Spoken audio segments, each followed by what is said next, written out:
नमस्कार,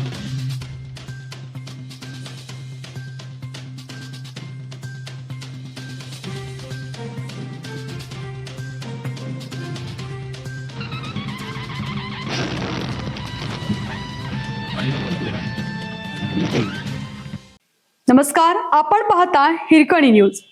हिरकणी न्यूज प्रत्येक क्षण ताज्या घडामोडी आणि महत्त्वाच्या प्रत्येक बातमीसाठी नेहमी तत्पर. महालक्ष्मी मंदिरात पाणी गळती, पुरातत्व विभागाच्या स्पष्टीकरणावर शिवसेनेची टीका.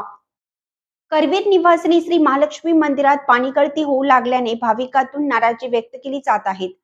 1500 कोटीच्या महालक्ष्मी मंदिर विकास आराखड्याचे भूमिपूजन केंद्रीय गृहमंत्री अमित शाह यांच्या हस्ते करण्यात आल्यानंतरही या कामातील गंभीर त्रुटी पुढे आल्या आहेत. मंदिरातील काही भागात झालेली पाणी गळती ही जतन संवर्धनाच्या कामाच्या गुणवत्तेचे अपयश नसून नियोजित जल प्रतिबंधकचे वॉटर प्युरिंग काम पूर्ण होण्यापूर्वी पावसाळा सुरू झाल्यामुळे निर्माण झालेली तात्पुरती परिस्थिती असल्याचं पुरातत्व विभागाने मंगळवारी स्पष्ट केलं. त्यावर सत्ताधारी शिवसेनेने टीका करून याला पुरातत्व विभागाचा हलगर्जीपणा कारणीभूत असल्याची टीका केली. कोल्हापूरच्या महालक्ष्मी मंदिरात मंदिर विकास आराखड्याअंतर्गत पुरातत्व विभागाच्या देखभालीखाली संवर्धनाचे काम सुरू आहे. पावसाळ्यामुळे मंदिराच्या छतावरून आणि काही अंतर्गत भागात पाणी शिरपत आहे.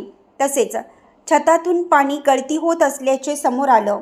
कामादरम्यान सिमेंट काढताना ग्राइंडर वापरल्याने मूळ दगडी शिल्पाचे व रचनेचे नुकसान झाल्याचा आणि मंदिरामध्ये पाणी साचल्याचा आरोप भाविकांनी केला आहे. मंदिर विकास आराखड्यामध्ये सुरू असलेल्या कामाची गळती कशामुळे लागली याची चौकशी करण्यात यावी अशी मागणीही केली जात आहे.